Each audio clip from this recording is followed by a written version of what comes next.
My wife. Forgot my birthday. My wife defended him. My wife lost everything. Sounds like a movie plot. It's not. This is a true story. One that shocked thousands when it was posted on a well-known marriage and family advice column in the US. She didn't cheat. She didn't lie. But she broke the heart of the man who stood by her side through everything. I spent weeks digging, cross-checking, and piecing together every detail. Because this isn't just a story. It's the silent pain of millions of men who've been forgotten in their own homes. And maybe, just maybe, you'll see yourself in this story, too. Claire Bennett and Ethan Walker first met in 10th grade during a literature class on love and sacrifice. From the very first glance, they were like two opposing puzzle pieces that somehow fit perfectly. She was the ambitious heiress born into luxury and privilege. He was the calm, grounded boy from a middle-class background, always putting others before himself. They went to the same university, navigating the pressure-filled years of youth side by side. After graduation, there was no lavish wedding, no diamond ring, just a simple promise. If you're the one steering the ship, then I'll be the silent sail behind you. Claire rose to the position of CEO when her father stepped down. Ethan, turning down an offer to become a chief engineer, chose instead to be the man behind the kitchen counter, by the side of their little daughter. After getting married, Claire threw herself into work like a storm, with no end in sight.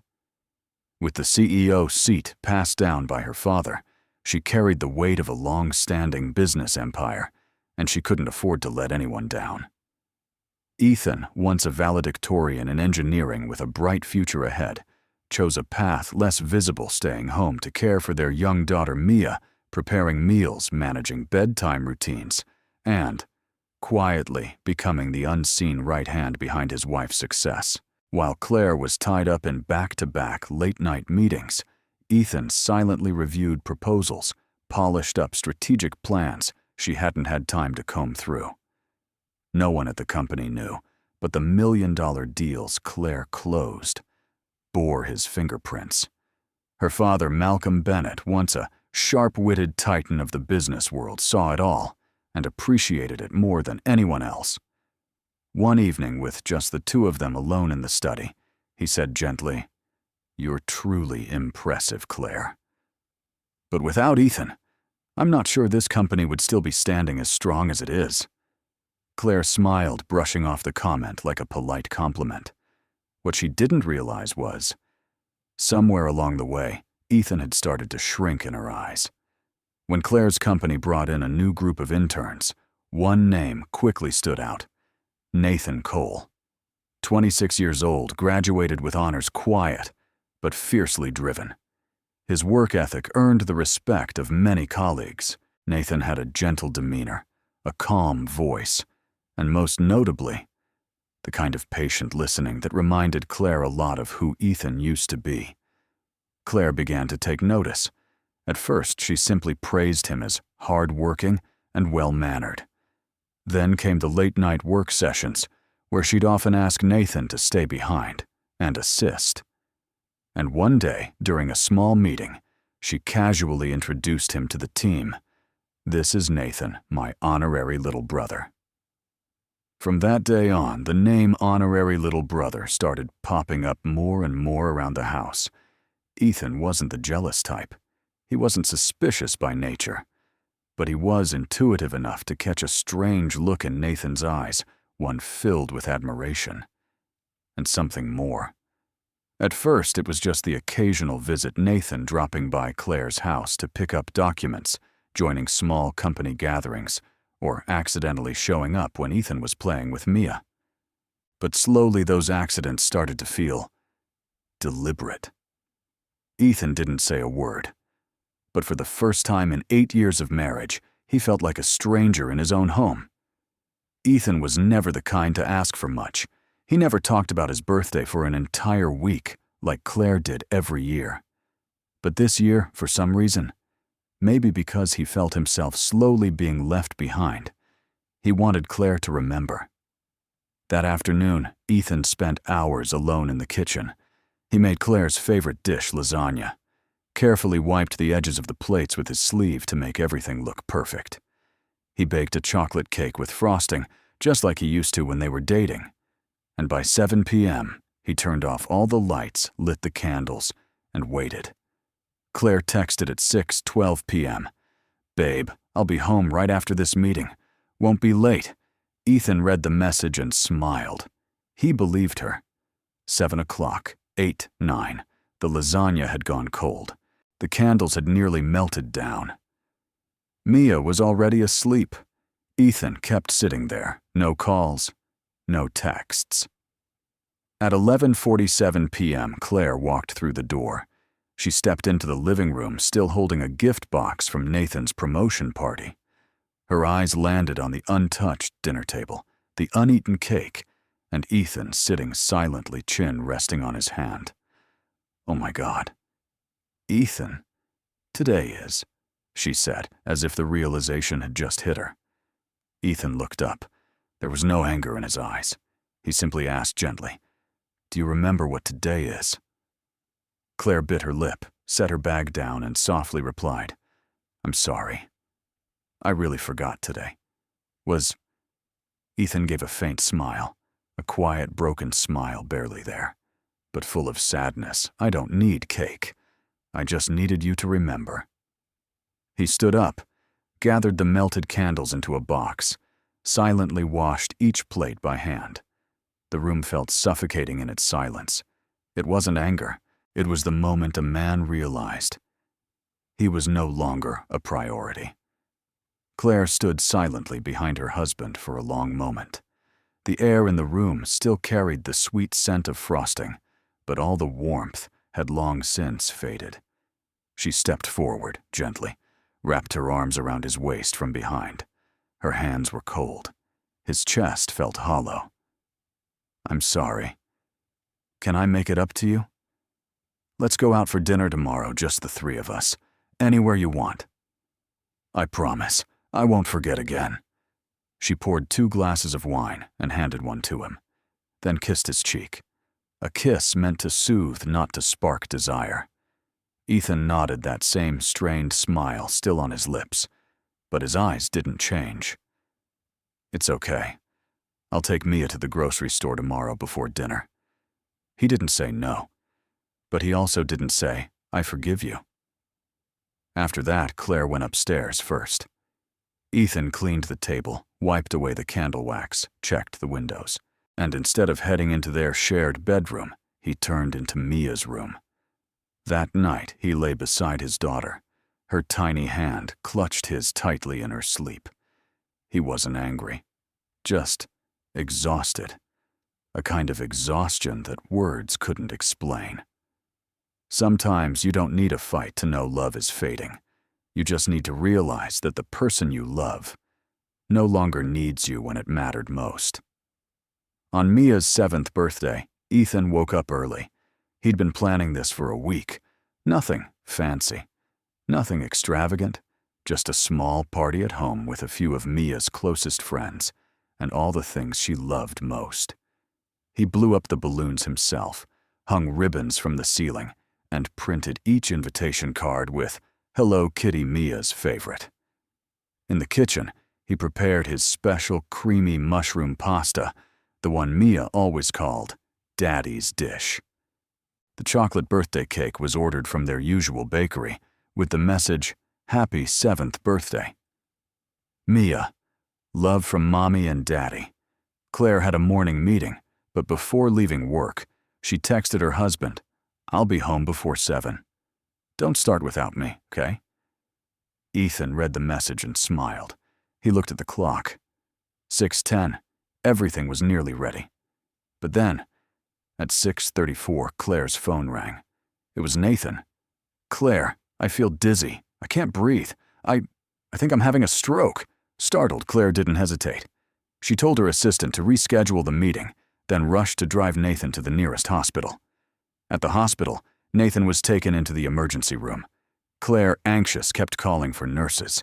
Finally, the doctor came out, pulled down his mask, and calmly said, "He's fine. Just a mild stress-induced nervous episode. Some rest, and he'll be okay. Claire let out a breath of relief.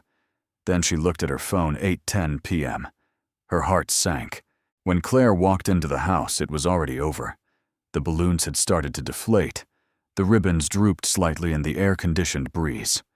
On the dining table, the birthday cake had a small slice missing. The pasta had gone cold. The dishes were already cleared. Mia was no longer in the living room. Ethan was crouched down, gathering trash and pushing the chairs back in place. Claire quietly slipped off her shoes. She glanced around, tried to smile. "I'm home." Ethan didn't look up. He just asked softly, "Did you eat anything?" Claire walked over, trying to catch his eyes in the dim yellow light. "Where's Mia asleep? She was tired after playing with her friends. Did she ask about me?" Ethan paused. There was a silence. Then very gently he said, "She didn't mention you." Maybe. She didn't want to feel sad again. His words were quiet as air, but they dropped into Claire's chest like a stone.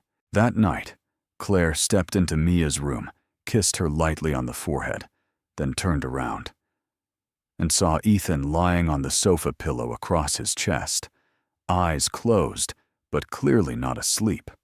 She said nothing. And truthfully, she didn't know what she could say anymore. A few days after Mia's quiet birthday, life at home seemed to settle, but only on the surface. That night, Mia suddenly developed a high fever. Her whole body was burning up, lips, dry eyes, red and glassy.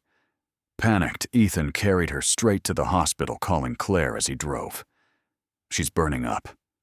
Can you come home right now?" On the other end of the line was the loud hum of a major meeting.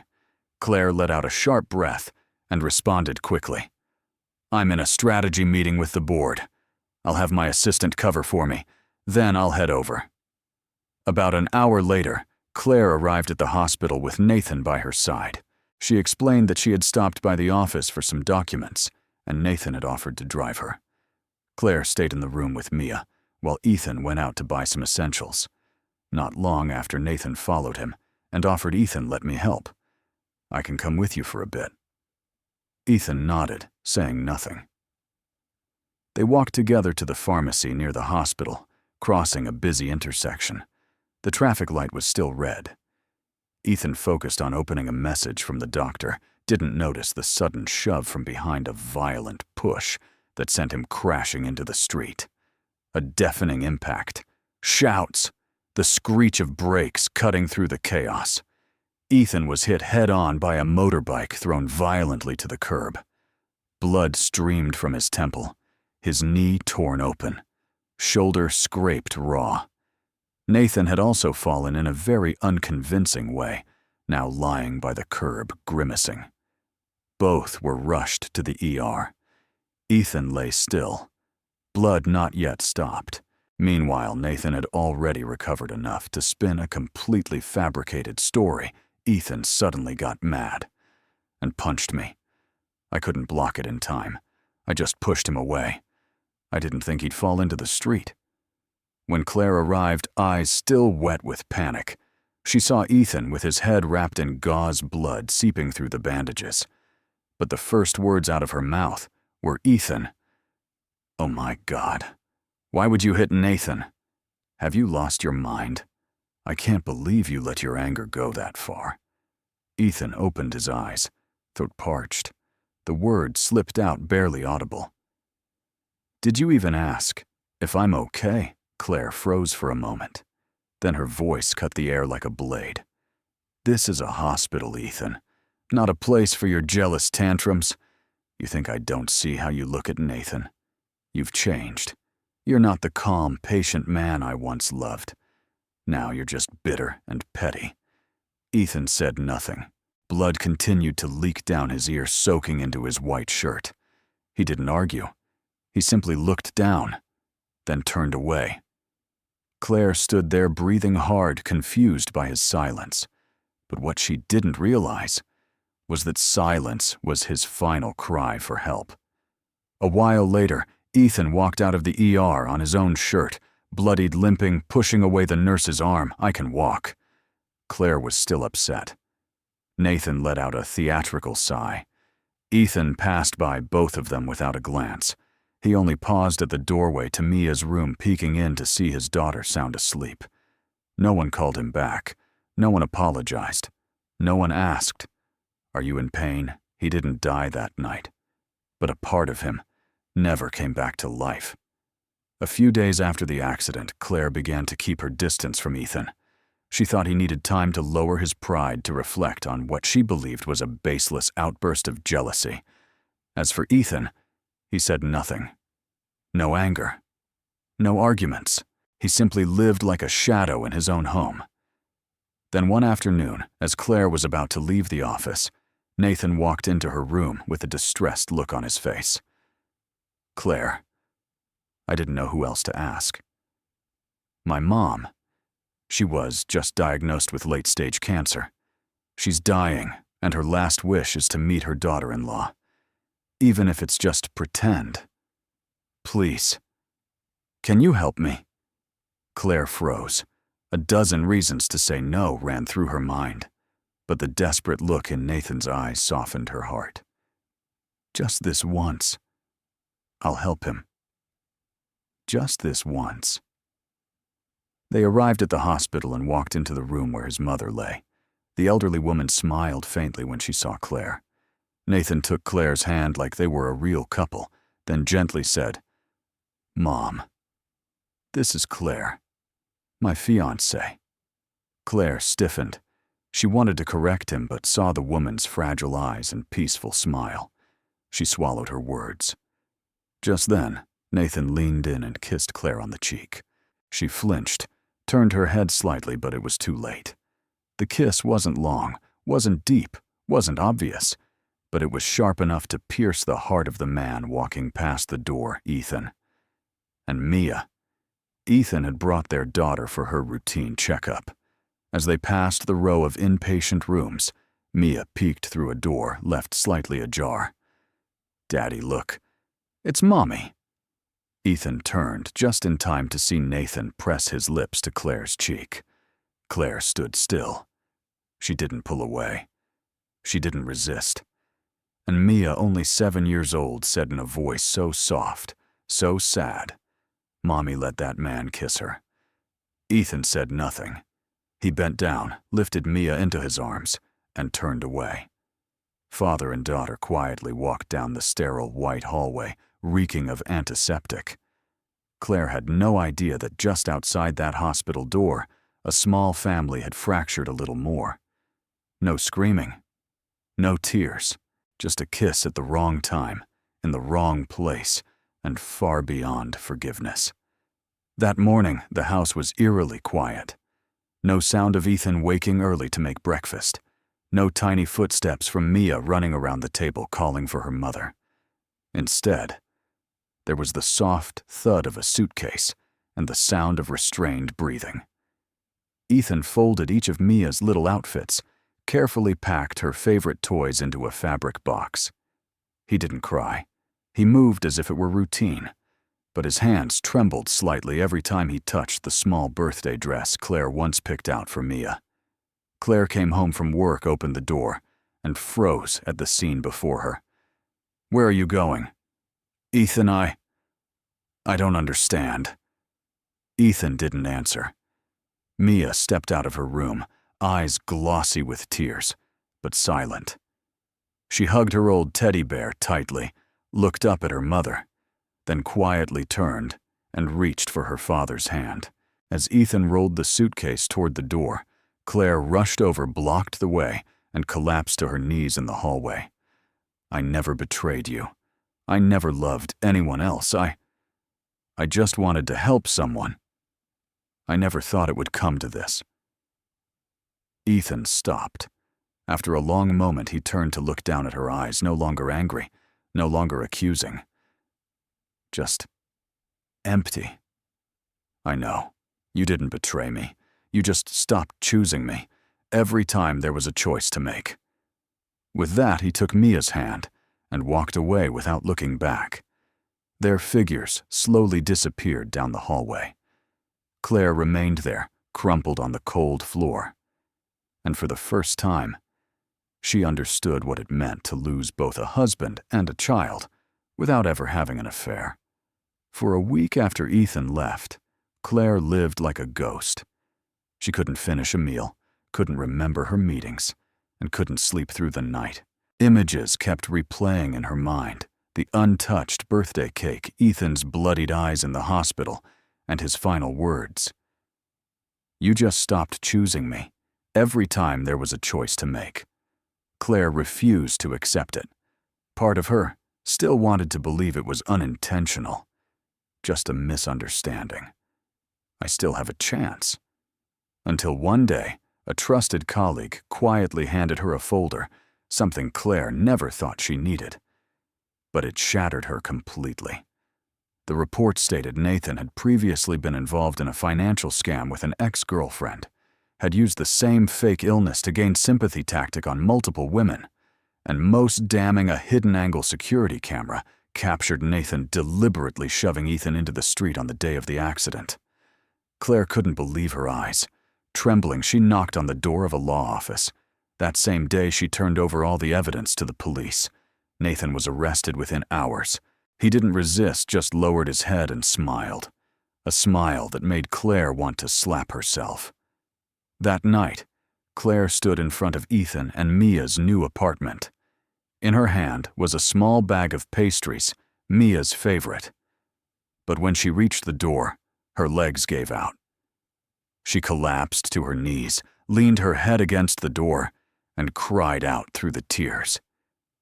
"Ethan, I was wrong. I've never loved anyone but you.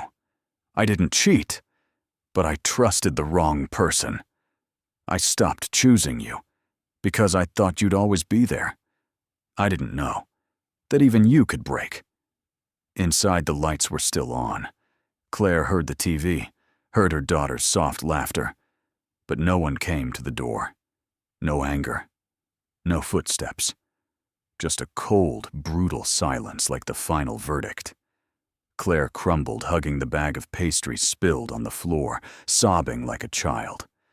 For the first time, she understood loving someone isn't always enough. Trusting the wrong person can cost you the only one who truly cared. Forgiveness is a choice, but being forgiven is never guaranteed. Ethan never needed an apology. He just needed someone to ask, "Are you okay?" And when that question never came, he chose to leave in silence.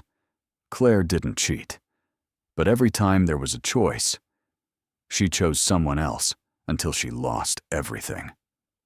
This story has no perfect characters. Only people who once believed they'd never be left behind. And what about you? If you were Ethan, would you forgive? If you were Claire, would you have done things differently? Starting with that forgotten birthday. Leave a comment below. We read every single one because maybe your story might save someone who's feeling lost right now.